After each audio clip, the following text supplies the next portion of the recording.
Bahkan berkali-kali Engkau menguatkan kami Tuhan. Kami percaya bahwa Engkau tetap setia dalam hidup kami. Allah yang Maha Kudus dan penuh kasih Tuhan, kami datang di hadapan-Mu dengan hati yang penuh rasa syukur, karena Engkau Allah sumber kehidupan, sumber hikmat dan kebenaran. Pada saat ini ya Tuhan, kami memohon kehadiran-Mu untuk memenuhi tempat ini, penuhi ruangan ini Tuhan, urapi setiap kami. Kiranya setiap firman yang berasal daripada-Mu Tuhan membawa penghiburan bagi kami, menguatkan kami yang lemah, memberikan pencerahan kami, dan membukakan hati dan pikiran kami, agar kami tidak hanya menjadi pendengar, tetapi kami boleh menjadi pelaku firman-Mu dalam kehidupan sehari-hari. Kuduskan lidah hamba-Mu Tuhan, biarlah segala kemuliaan hanya bagi-Mu. Dalam nama Yesus Kristus kami berdoa dan menyerahkan ibadah ini ke dalam tangan Tuhan. Haleluya. Amin. Silakan duduk Bapak Ibu Saudara. Puji nama Tuhan. Shalom. Shalom. Bapak Ibu ada yang sudah kenal saya? Belum ya? Oke, baik. Terlebih dahulu saya akan memperkenalkan diri. Boleh ditampilkan PowerPoint-nya Kak? Nama saya Rini Sumanti Sapalakai. Sapalakai itu marganya orang Mentawai. Saya berasal dari suku Mentawai. Mentawai itu merupakan sebuah kepulauan terdiri dari 3 pulau. Ada Pulau Siberut, Sipora, Pagai Utara, dan saya tinggal di Pagai Utaranya. Jadi Mentawai ini merupakan provinsi Sumatera Barat, Kota Padang, Bapak Ibu. Nah, jadi jumlah penduduk Mentawai itu sekitar 96.570 jiwa. Mungkin lebih banyak dari daerah-daerah teman-teman semuanya. Nah, dan saya juga adalah seorang dosen di salah satu perguruan tinggi namanya STTRI Batam. Dan saya adalah juga seorang pengawas asrama di STTRI Batam juga, dan dipercayakan, puji Tuhan. Nah, kesempatan kali ini Bapak Ibu Saudara, saya ingin mengajak kita belajar tentang sebuah atau satu kebenaran firman Tuhan. Saya mengambil tema di sini, kapasitas hati dan iman. Bapak Ibu berbicara tentang kapasitas hati dan iman, itu menarik sekali ya Bapak Ibu. Menurut pengertian kapasitas iman ini Bapak Ibu, saya mengatakan bahwa hidup kita ini sederhana. Amin. Kenapa saya bilang sederhana? Karena kita memiliki kesadaran penuh bahwa kebahagiaan sejati tidak berasal dari harta, benda, atau kemewahan, melainkan dari hubungan yang erat dengan Tuhan dan menjalani kehidupan sesuai dengan ajaran Tuhan. Kapasitas iman adalah sejauh mana seseorang mampu memahami, menerima, dan mempraktikkan kepercayaannya kepada Tuhan dalam kehidupan sehari-hari. Nah, ini menunjukkan bahwa kedalaman, kekuatan, dan konsistensi iman seseorang saat menghadapi situasi baik yang penuh berkat maupun yang penuh tantangan itu tetap mengucap syukur. Nah, kapasitas hati Bapak Ibu, boleh di next Kak slide-nya. Kita tidak ada PowerPoint-nya. Kapasitas hati merupakan kemampuan seseorang untuk menampung, memahami, dan merespon berbagai emosi, situasi, serta hubungan dengan orang lain. Kadang kan sebagai manusia Bapak Ibu, kita sering terbawa suasana. Kadang kalau kita merasa emosi, tidak enakan dengan orang itu, kita langsung, sukacita kita langsung hilang. Nah, tapi di sini ketika kita berbicara tentang kapasitas hati, kita mau kapasitas hati kita, iman kita diperbesar, maka kita harus siap menghadapi proses itu, termasuk sejauh mana seseorang membuka dirinya untuk menerima kasih itu sendiri, memaafkan. Terkadang kita sulit ya untuk memaafkan. Di Alkitab berkata, jika pipi kirimu ditampar, kasih juga pipi kananmu. Nah, tapi di sini kita bisa belajar ketika kita mengalami situasi yang sulit, apa yang harus kita lakukan. Dan ketika kita menghadapi tekanan emosional, kita kehilangan keseimbangan. Apakah sukacita kita akan berubah jadi amarah?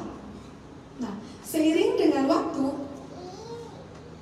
kapasitas hati bisa bertumbuh melalui pengalaman hidup, perjalanan hidup, bahkan perjalanan rohani atau iman Bapak Ibu semuanya. Nah, semakin besar kapasitas hati, semakin mampu seseorang menghadapi kehidupan yang bijaksana, penuh kasih dan kedamaian, serta mampu mengelola berkat, talenta, dan kesempatan yang Tuhan berikan. Saya yakin bahwa hidup kita adalah kesempatan. Amin.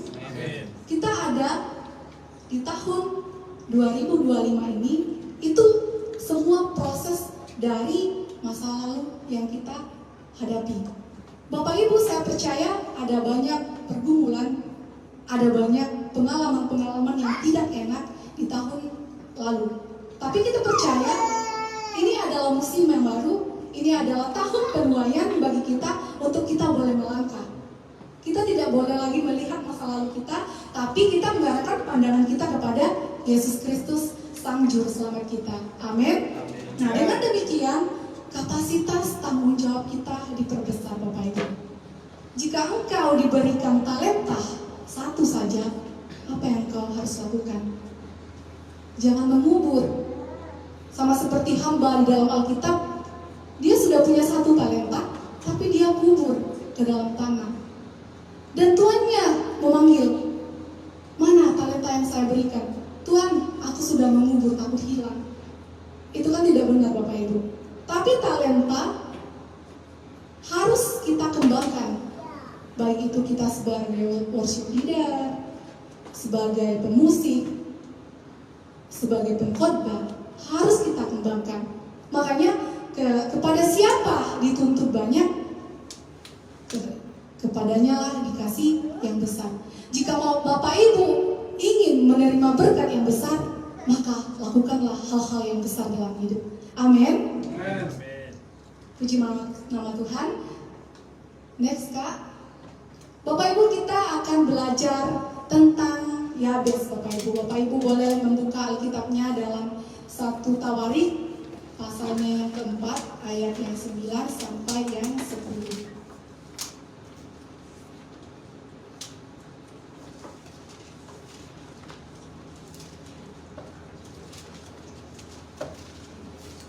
Satu Tawarik pasal yang keempat ayat 9 sampai yang 10. Jika sudah ada, mari kita baca bersama-sama. 1, 2, 3. Yabes lebih dimuliakan daripada saudara-saudaranya. Nama Yabes itu diberi ibunya kepadanya sebab katanya, aku telah melahirkan dia dengan kesakitan. Yabes berseru kepada Allah Israel katanya, kiranya engkau memberkati aku berlimpah-limpah dan memperluas daerahku, dan kiranya tanganmu menyertai aku dan melindungi aku dari malapetaka, sehingga kesakitan tidak menimpa aku, dan Allah mengabulkan permintaannya itu. Menarik Bapak Ibu, di akhir dikatakan dan Allah mengabulkan permintaannya itu. Nah, Bapak Ibu, di sini kita melihat bahwa yang pertama, Yabes lebih dimuliakan daripada saudara-saudaranya. Yang kedua, Allah mengabulkan permintaannya itu. Bapak Ibu, saya mengingat bahwa Yabes itu berasal dari kata Ibrani, yaitu kesakitan dan kesedihan, lara, duka. Ibu Yabes menamainya demikian karena ia melahirkannya dengan kesakitan. Hal ini menunjukkan bahwa sejak awal hidupnya, Yabes membawa stigma penderitaan atau kesulitan. Bapak Ibu, terkadang dalam kehidupan kita sehari-hari, kita sering merasa bahwa saya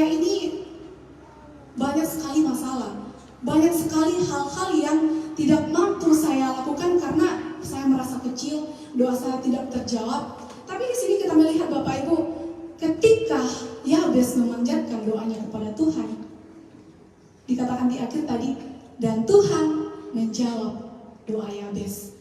Namun meskipun nama Yabes berarti kesakitan, dia tidak membiarkan arti namanya menentukan masa depannya. Saya tidak tahu Bapak Ibu, kita mungkin mengalami pengalaman yang buruk. Kita mungkin berasal dari keluarga yang ditolak oleh orang tua kita, yang tidak diinginkan oleh orang tua kita. Tapi saya terlalu yakin dan percaya bahwa sesuatu yang terjadi itu ada tujuannya. Bahkan ketika meja ini dibuat Bapak Ibu, ada tujuannya. Untuk kamu ada untuk kemuliaan Tuhan, untuk dipakai Tuhan. Amin. Jadi Bapak Ibu, jangan kita menganggap diri kita itu kecil. Saya hanya berasal dari kampung, saya tidak bisa ngomong di depan. Bapak Ibu, saya mau bercerita, saya mau sedikit kesaksian. Boleh ya. Bapak Ibu, pada tahun 2027 itu gempa melanda Mentawai. Itu daerah saya Bapak Ibu. Itu banyak sekali korban yang meninggal pada saat itu. Waktu itu saya masih kelas 1 SMP. Bayangkan seorang remaja masih kelas 1 SMP, datang bencana alam yang mengakibatkan seluruh bangunan hilang, rumah-rumah dihempas sama ombak, tsunami Bapak Ibu, ada gempa dan ada tsunami yang dahsyat. Nah, pada saat itu Bapak Ibu, setiap rumah-rumah, setiap orang meratap, kehilangan saudara, kehilangan rumah, tempat berlindung, bahkan kehilangan orang-orang yang dikasihi. Nah, dalam situasi seperti ini Bapak Ibu, saya masih seorang remaja yang masih sangat kecil. Mama saya waktu itu sedang mengandung adik saya yang nomor 3. Saya anak pertama, adik saya masih kecil. Saya beda 12 tahun dengan adik saya yang kedua. Jadi adik saya yang ketiga itu 2 tahun bedanya dengan adik saya yang kedua. Jadi mama saya, kami kan biasa anak rebanya suka main ya di lapangan. Padahal waktu itu mama saya udah mau melahirkan kayaknya. Jadi mama saya panggil, ayo sini. Tapi saya melihat mama saya tuh terjatuh gitu kan. Langsung, aduh, saya menangis. Kok ada seperti ini? Jadi besoknya rumah-rumah ada yang roboh, ada yang rusak berat gitu ya. Jadi kami diungsikan ke sebuah kayak dataran yang jauh daripada pantai. Kita diungsikan di sini. Nah, satu hal yang saya ingat Bapak Ibu, 1 hari, 2 hari, 3 hari hidup bersama, maksudnya dalam satu tenda atau dalam satu kelompok itu masih oke. Nanti pas seminggu 2 minggu saya mulai, Mama saya nggak suka di sini, mending kita ke rumah kita perbaiki. Nggak bisa, kita harus tetap di sini karena masih ada gempa susulan waktu itu.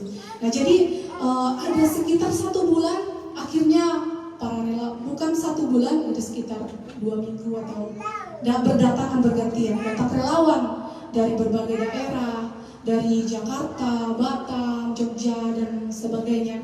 Jadi awalnya Pulau Mentawai ini gak banyak yang kenal. Jadi dikenal oleh banyak orang karena apa? Karena tsunami dan gempa Bapak Ibu. Bayangkan. Menurut mereka itu Pulau Mentawai itu pulau yang sangat kecil yang susah sekali diakses.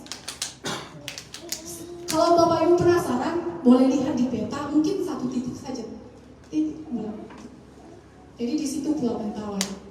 Nah, jadi saya berasal dari sana Bapak Ibu. Saya mengingat bahwa begitu pahitnya, saya merasa Tuhan kok, padahal saya waktu itu masih kecil, tapi pikiran saya tuh, saya tidak mau di sini. Saya harus keluar dari sini. Maksudnya bukan berarti tidak mau tinggal di sana. Saya berdoa sama Tuhan, jika suatu saat nanti saya keluar dari tempat ini, saya mau menyaksikan Engkau perbuatan tangan Tuhan menyelamatkan saya dan keluarga saya. Ada banyak keluarga-keluarga yang meninggal Bapak Ibu waktu itu, termasuk keluarga besar kami juga.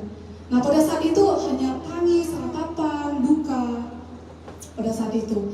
Singkat cerita, setelah saya tamat SMP, saya pindah sekolah ke kabupaten Bapak Ibu, karena daerah saya masih kecamatan, jadi saya pindah. Nah, saya sekolah SMA di sana, dan saya habis SMA saya merantau ke Batam, dan saya melanjutkan kuliah di Batam. Saya mengambil S1 di Batam, S2 di Batam. Saya dipercayakan juga untuk mengajar di sana. Nah, dan adik-adik saya melihat Mentawai kalau nggak ada yang membawa perubahan, nggak akan banyak, kalau di sini terus generasinya kalau nggak keluar dari daerah ini, mereka akan tidak mengalami kemajuan. Makanya saya membawa kerabat saya untuk sekolah, karena kan sekolah saya di SDT dikasih beasiswa, jadi mereka sekolah. Ya udah, kamu sekolah di asrama. Dan saya sepulang waktu sebelum ke Korea 2021, saya pulang dulu untuk pamit ke orang tua saya untuk berangkat ke Korea. Nah, mereka tercengang-cengang Bapak Ibu, karena selama ini juga saya dibilang jarang pulang kampung, paling kalau ada event besar baru pulang kampung. Nah, jadi mereka melihat, ini ke Korea itu aku sangat suka kali nonton K-popnya itu. Kamu ketemu sama mereka? Aku nggak ketemu K-pop, aku kuliah di sana, bilang gitu kan. Nah, jadi Bapak Ibu, saya melihat perubahan yang besar yang saya alami ketika saya melihat dan menyaksikan bagaimana Tuhan meluluhlantahkan Mentawai, tapi Tuhan tiba-tiba kasih penghiburan buat saya. Nah, berapa tahun saya menunggu Bapak Ibu, mungkin sekitar dari SD, SMP, ada sekitar mungkin kurang lebih 8 tahun Bapak Ibu, Tuhan melihatkan kemuliaannya bagi saya.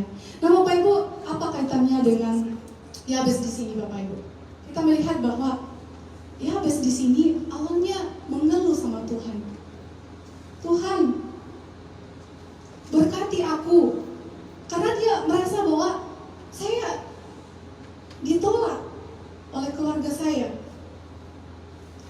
Boleh slide-nya dilanjutkan? Ada 4 poin doa Yabes Bapak Ibu. Berkati aku berlimpah-limpah. Kita nggak ada salahnya untuk minta berkat kepada Tuhan, tapi harus ada dasarnya. Berkati aku berlimpah-limpah. Mungkin kayak saya sudah bosan hidup miskin. Saya sudah bosan hidup menderita. Sama juga kayak Yabes. Yang kedua, perluas daerahku. Kita menginginkan bukan perluas daerah kita hanya sebatas saja, tapi bawa aku ke bangsa-bangsa, pakai aku menjadi berkat bagi orang-orang yang belum mengenal Tuhan. Nah yang ketiga, kiranya tanganmu menyertai aku. Kemanapun aku pergi, kemanapun aku melangkah, saya melihat bahwa penyertaan Tuhan ada dalam kehidupanku. Dan yang keempat, doa Yabes di sini, dan Tuhan lindungi aku dari setiap malapetaka sehingga kesakitan tidak menimpa aku.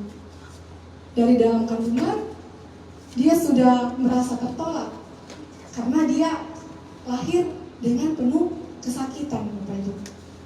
Nah, Yabes lebih dimuliakan daripada saudara-saudaranya yang lain. Kita melihat penderitaan Yabes diubah Tuhan menjadi kegembiraan. Dalam kehidupan kita ada banyak hal yang kita boleh alami Bapak Ibu, baik suka duka. Tapi ketika kita percaya bahwa hal itu adalah untuk membawa kita semakin naik level bersama dengan Tuhan. Yang kedua, kesusahan Yabes diubah Tuhan menjadi kesukaan. Siapa sih yang gak ingin dari yang berduka menjadi sukacita? Dan yang ketiga, kesengsaraan Yabes diubah Tuhan menjadi kemuliaan. Duka cita Yabes diubah Tuhan menjadi sukacita. Dan kegelapan yang dialami Yabes diubah Tuhan menjadi terang. Dulu memang kita adalah orang yang berdosa, dan kita pun masih hidup dalam dosa. Tapi bagaimana kita setiap harinya meminta ampun kepada Tuhan, datang, karena saya yakin dan percaya setiap hari adalah pembaharuan hidup. Amin. Ketika Bapak Ibu berdoa sebelum berangkat kerja, berdoa dan punya relationship yang baik dengan Tuhan, maka hidup kita akan dipenuhi oleh berkat dan sukacita. Berkat gak mesti harus punya uang banyak, punya harta banyak, tapi berkat itu berbicara tentang kita sehat, keluarga kita utuh, kita masih ada sampai hari ini, kita tidak kekurangan satu apapun, kita masih bernapas, dan kita tidak hidup di situasi yang sulit. Itu merupakan anugerah terbesar yang Tuhan berikan dalam hidup kita. Kenapa Yabes berani meminta supaya Tuhan memberkati dia? Kita melihat dari awal sampai akhir, Bapak Ibu, Tuhan menjawab doa Yabes. Yabes juga banyak permintaan doa padanya. Nah, di sini dikatakan kenapa Yabes berani meminta supaya Tuhan memberkati dia. Terkadang kita, kalau misalnya tidak dekat dengan orang tua kita, mungkin kita agak sungkan meminta apapun, karena kita nggak punya dasar. Maksudnya kita sudah buat salah tapi meminta. Walaupun begitu, kita percaya bahwa orang tua kita pasti mengasihi kita. Sama halnya dengan Yabes, dia tahu dia punya dasar, makanya dia meminta berkat kepada Tuhan. Nah, dikatakan yang pertama, dia ingat nenek moyangnya Abraham. Bapak Ibu pernah ingat cerita Abraham? Dikatakan, aku akan memberkati engkau menjadi bangsa yang besar. Aku akan membuat engkau menjadi bangsa yang besar. Dan aku akan memberkati engkau serta membuat namamu masyhur, dan engkau akan menjadi berkat. Sebagaimana kita tahu, Abraham adalah bapak orang percaya. Amin. Yabes meminta demikian. Dia tahu dia punya dasar. Dia tahu bahwa nenek moyangnya Abraham juga diberkati. Kenapa dia tidak? Yabes meminta berkat mengalir sehingga boleh menjadi berkat bagi bangsa-bangsa. Ketika kita meminta sesuatu, kita jangan meminta untuk diri kita sendiri, melainkan kita berikan kepada orang-orang yang membutuhkan, orang-orang lain, agar setiap apa yang perlu kita alami, mereka mengalami juga. Bapak Ibu, menjadi seorang hamba Tuhan tidak semestinya berdiri di tempat ini menjadi pengkhotbah, tidak. Tapi karakter Kristus dalam diri kita itu sudah menjadi berkat bagi mereka. Kita adalah sebuah buku yang dibaca oleh orang. Bapak Ibu, kalau kita tidak kenalan tadi, mungkin dimanapun kita berada, mungkin retreat atau ada kegiatan lain, sekedar lihat aja muka saya, oh ini ya dari Esi Congan, tapi tidak mengenal, tidak ada hubungan yang baik, maka akan ada persepsi. Kalau misalnya saya nggak sapa, maka dia bilang, sombong kali ya, dari mana itu? Dari Mentawai, pulang kecil aja kok sombong gitu kan. Nah, tapi ketika kita mengenal pribadi yang kita jumpai, maka kita akan mengerti, oh dia ini orangnya ramah, dia ini orangnya welcome, dia ini dia kalau ngomong itu membawakan sukacita. Terkadang Bapak Ibu, perkataan kita yang membawa sukacita itu bukan mulu-mulu, oh kamu ini. Terkadang teman kita yang merasa galau, terus kita motivasi, itu akan semangat. Iya kan? Hari ini dia gak mau ke gereja karena mungkin diomelin sama sejandingnya.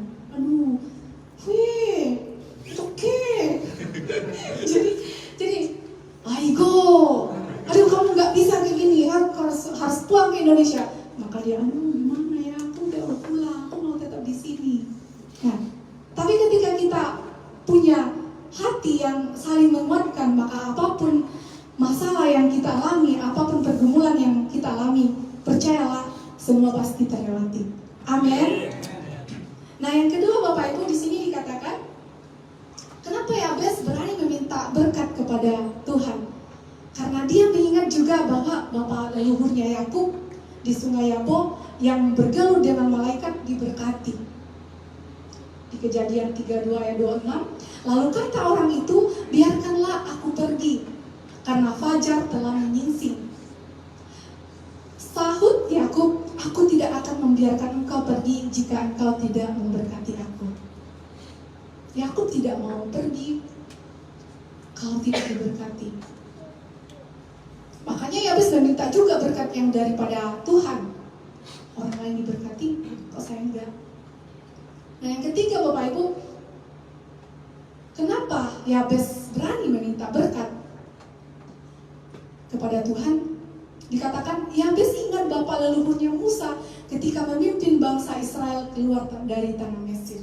Kita tahu seorang Musa adalah seorang nabi yang tidak pernah berbicara. Tuhan, aku tidak pandai ngomong.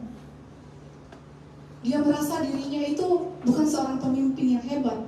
Dia merasa dirinya tidak layak untuk memimpin bangsa Israel keluar dari tanah Mesir. Tapi Tuhan, apa yang Tuhan katakan? Berkatalah Musa kepadanya, jika engkau sendiri tidak membimbing kami, janganlah suruh kami berangkat dari sini. Artinya, Tuhan akan membimbing mereka. Terkadang bangsa Israel dulu ya tegar tengkuk ya. Mereka mau di Mesir. Oh, di sini banyak bawang merah, banyak daun bawang. Kami di sini ada dijadikan budak.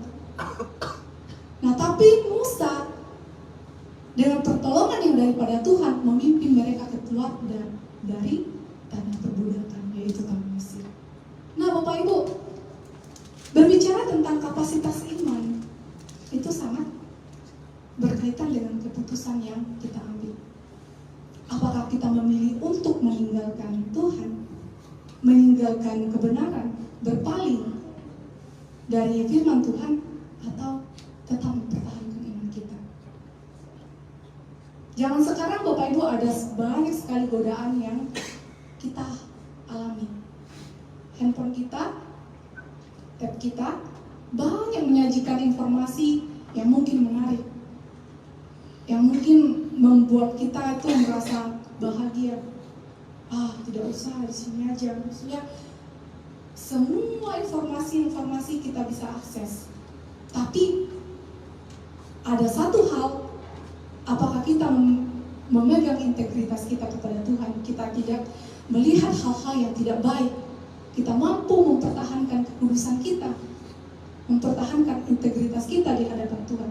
Pikiran, hati, kehendak itu sangat bekerja sama, bergantung, berkesinambungan. Apa yang keluar dari mulut kita itu berasal dari hati kita. Makanya di Alkitab dikatakan, jagalah hatimu dengan segala kewaspadaan, karena disitulah terpancar kehidupan.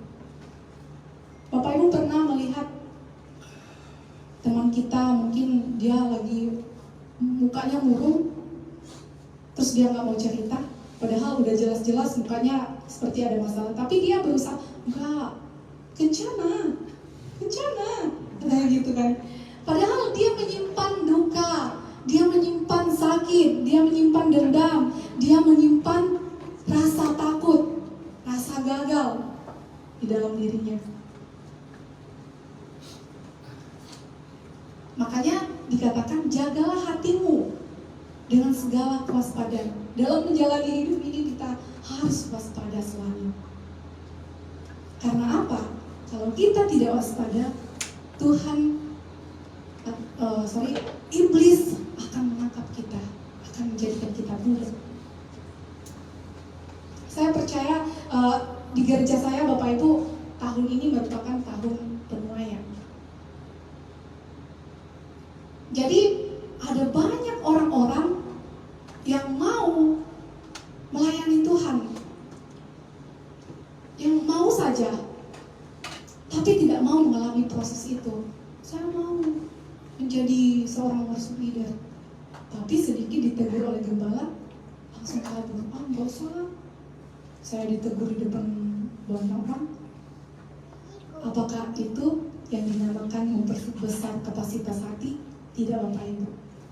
Proses yang kita alami hari ini itu akan menentukan kita di masa depan. Seperti saya kesaksian tadi, saya melihat sendiri bagaimana Tuhan itu mengubah ratapan menjadi sukacita, penghiburan bagi saya. Amin. Bapak Ibu Saudara yang dikasihi Tuhan, hati nurani, ingatan, imajinasi kita itu haruslah kita memikirkan hal-hal yang di atas, perkara-perkara yang di atas yang harus kita pikirkan. Bagaimana dengan iman kita? Apakah Tuhan mengecewakan saudara? Merasa Tuhan tidak adil? Merasa Tuhan selalu memberikan cobaan kepada saudara? Impian saudara yang hancur, mungkin Bapak Ibu punya impian yang besar tapi tidak tercapai, semuanya gagal. Apakah lantas kita kecewa, menyalahkan Tuhan? Mungkin perkawinan yang gagal, atau anak-anak yang berbalik melawan. Mungkin waktu ada yang sudah menikah ya, waktu pacaran, kalau bulanku, kalau bintangku, ya sayang gitu kan. Jadi semuanya, tapi tiba menikah, karakternya keluar semua. Pakai itu matamu ke bang bapak, mana matamu? Gitu ya. Nah, makanya Bapak Ibu, jadi bagaimana iman kita? Apakah kita sering mempersalahkan Tuhan dalam kehidupan kita? Apakah kita lebih sering menyalahkan Tuhan dalam kehidupan kita? Kita tidak mau melihat Tuhan di balik semua ini, Engkau menyediakan yang terbaik untukku.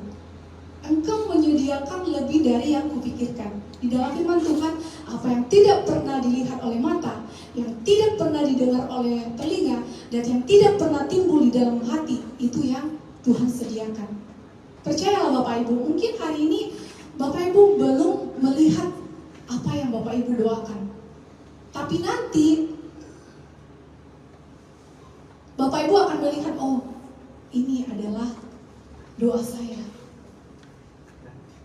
dahulu. Ketika kita melihat orang yang sukses, oh dia sukses, dia menjadi orang kaya, dia punya harta, dia punya reputasi yang baik. Tapi kita tidak melihat proses apa yang dia lalui, proses apa yang dia jalani. Kita sering melihat hanya terlihat saja, tapi kita tidak mau memahami bahwa dia mengalami proses yang tidak enak. Mungkin kita berdoa untuk orang yang kita cintai, disembuhkan dari penyakit, diubahkan. Mungkin masih ada keluarga kita yang belum mengenal Tuhan, diajak ke gereja tidak mau, maunya ke kalau istilah orang Manado, minum apa, cap tikus. Iya, disko di sana, nggak mau ke gereja. Tiba gereja dia tidur, aduh capek, gitu kan. Jadi di sini kita melihat bahwa banyak keinginan, banyak pergumulan yang mungkin belum terjawab oleh Tuhan. Bagaimana iman kita? Apakah kita berubah, berpaling, meninggalkan Tuhan? Mungkin kita merasa bahwa ikut Tuhan tidak ada perubahan. Saya dari kecil sudah kenal Tuhan, tapi Bapak Ibu merasa, kok hidup saya gini-gini terus? Kok hidup saya tidak berubah? Apa yang salah? perlu diperbaiki. Mari kita menghadapi kenyataan bahwa Tuhan seringkali gagal dalam menjawab apa yang kita inginkan. Bukan berarti Tuhan tidak menjawab. Waktu Tuhan adalah yang terbaik. Tuhan tahu waktu yang terbaik. Masing-masing kita punya waktu yang terbaik. Bapak Ibu datang ke Korea pasti melalui banyak proses, tidak langsung datang. Kayak dari Jakarta ke Batam tanpa menggunakan visa, tanpa menggunakan persyaratan apapun. Saya percaya ada banyak proses yang rumit, mungkin bergumul untuk bisa ke sini.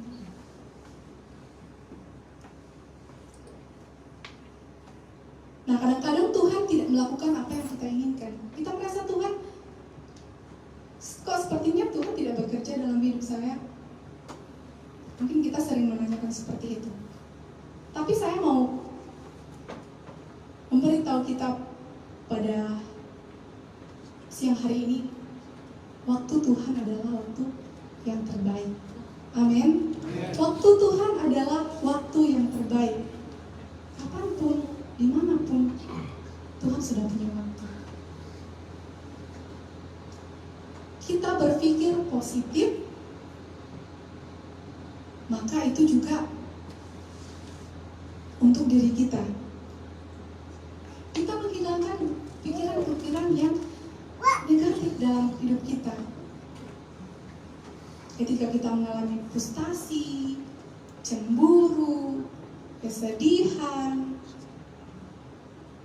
rasa bersalah, depresi, siapa yang kita perlukan? Kita menjauh dari Tuhan atau menyerahkan semua beban hidup kita kepada Tuhan? Atau kita mengakhiri hidup kita dengan cara yang tidak baik?